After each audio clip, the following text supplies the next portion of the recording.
Bonjour à toutes et à tous et bienvenue sur French Boulevard. Nous sommes ravis de vous retrouver, vous les auditeurs fidèles, mais aussi et surtout les parents qui nous rejoignent aujourd'hui pour cet épisode de Ce qu'il faut savoir. Chez French Boulevard, nous partageons une préoccupation commune, une véritable priorité qui nous anime chaque jour, la protection de nos enfants face aux dangers et aux attaques du monde extérieur. Faire face à cette pédocriminalité galopante.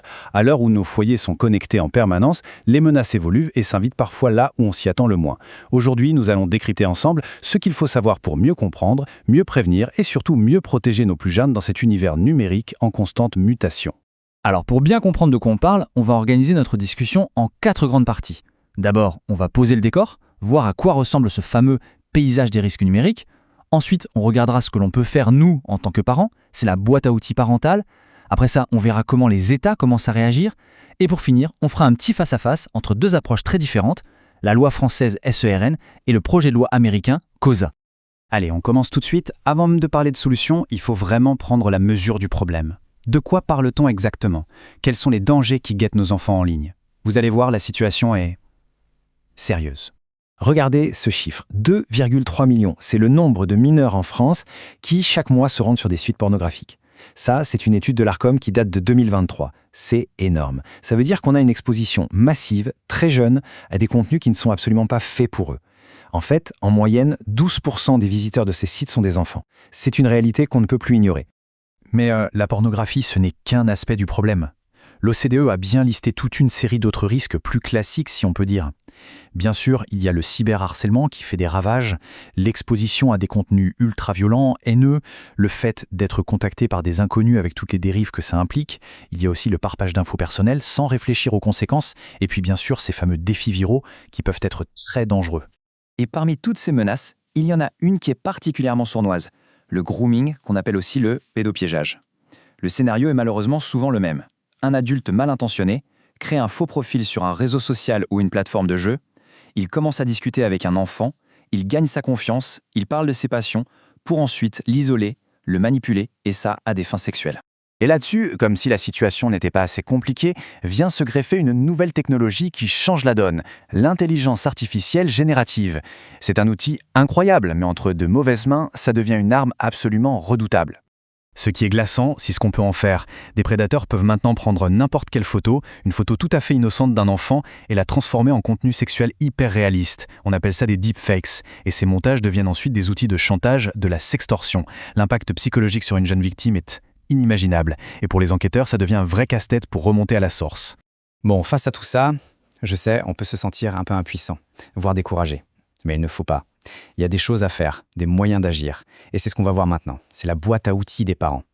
Parce que la première ligne de défense, la plus importante, elle se situe bien à la maison. Une organisation qui s'appelle Internet Matters a mis au point un cadre de pensée assez simple et efficace, la règle des 3 R. Le premier R, c'est reconnaître, apprendre à son enfant à repérer les signaux d'alerte. Le deuxième R, c'est réagir. Qu'est-ce que je fais concrètement quand je suis face à un danger? Et le troisième R, c'est résoudre. Si malheureusement un problème survient, quelles sont les étapes à suivre? Et alors concrètement à la maison, qu'est-ce qu'on peut mettre en place? Les experts, comme ceux de l'association e-Enfance, sont unanimes. La priorité numéro 1, c'est le dialogue, parler sans jugement. Ensuite, bien sûr, il y a les outils techniques, le contrôle parental bien configuré, c'est un filet de sécurité indispensable. Une règle simple mais efficace, pas d'écran dans la chambre la nuit. Et puis prendre le temps de régler ensemble les paramètres de confidentialité des comptes, de fixer des limites de temps d'écran, c'est essentiel. Et cette phrase, elle résume parfaitement la clé de tout. Les outils, c'est bien, c'est utile, mais rien ne remplacera jamais la confiance. La meilleure des protections, c'est quand un enfant sait que quoi qu'il arrive, il peut venir en parler à ses parents et qu'il sera écouté, soutenu et jamais jugé ou puni. C'est ça qui change tout. D'accord, le rôle des parents est central, mais on ne peut pas tout mettre sur leurs épaules. Les plateformes, les géants du net ont une énorme part de responsabilité. Et comme elles ne bougent pas toujours assez vite, les gouvernements un peu partout dans le monde commencent à se dire qu'il faut légiférer, qu'il faut imposer des règles. On assiste à une vraie prise de conscience mondiale. Ça bouge aux États-Unis, en France, bien sûr, avec la majorité numérique fixée à 15 ans, en Australie au niveau du Parlement européen. Bref, de plus en plus de pays se disent qu'il faut agir, qu'il faut créer un cadre pour forcer les plateformes à enfin prendre leurs responsabilités au sérieux. Et pour illustrer ça, on va se pencher sur 2 textes en particulier qui sont vraiment emblématiques. D'un côté, la loi SERN en France, qui est déjà en vigueur. De l'autre, le projet de loi COSA aux États-Unis. L'objectif est le même, protéger les enfants. Mais les méthodes, elles sont très très différentes. Voilà, c'est vraiment ça la différence de philosophie. D'un côté, la France, avec la loi SRN, dit on va mettre des règles très strictes, des barrières techniques comme la vérification de l'âge, et si vous ne respectez pas, on vous bloque. C'est une obligation de moyens. De l'autre côté, les États-Unis, avec COSA, disent aux plateformes vous avez un devoir de diligence. C'est à vous de concevoir des services qui ne sont pas nocifs pour les enfants. Si vous ne le faites pas, vous serez tenu pour responsable. Ce petit tableau résume bien les choses. Donc en France, la loi SREN est actée. Aux États-Unis, COSA a été votée au Sénat, mais ce n'est pas encore une loi. La grande mesure en France, c'est cette fameuse vérification d'âge obligatoire. Aux US, l'idée phare, c'est de forcer les plateformes à désactiver tout ce qui est conçu pour rendre les jeunes accros. Et bien sûr, chaque approche a ses critiques. La complexité technique de la vérification d'âge en France et les risques pour la vie privée et la liberté d'expression avec le modèle américain. Oui, parce que COSA, même si l'intention est louable, ça inquiète beaucoup de monde. Des associations de défense des libertés civiles ont peur que ça devienne un outil de censure, par exemple pour bloquer des contenus d'information importants pour les jeunes de la communauté LGBTQ+.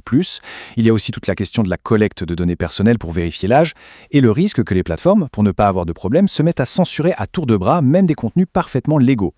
On en arrive donc à la question centrale. Quelle est la meilleure approche ? Est-ce qu'il faut des lois très strictes, très directives, comme en France, ou est-ce qu'il vaut mieux responsabiliser les plateformes sur la conception même de leurs produits, comme le propose l'approche américaine ? C'est ainsi que s'achève cet épisode de French Boulevard. Merci de nous avoir suivis avec autant d'attention. À travers ces échanges, notre but n'est absolument pas de céder à la peur ou de peindre un tableau noir de la technologie. Notre intention est ailleurs, il s'agit de sonner une fois de plus la sonnette d'alarme face à ce fléau qui est malheureusement devenu mondial. En étant informés et vigilants, nous reprenons le pouvoir sur ces risques. Ne pensons jamais que le malheur frappe toujours chez les autres, ce serait une erreur que penser ainsi. Alors prenez soin de vos familles, restez à l'écoute de vos enfants, même dans leur silence, et on se retrouve très vite pour un prochain numéro. Merci à tous et à bientôt pour un nouveau podcast, Ce qu'il faut savoir.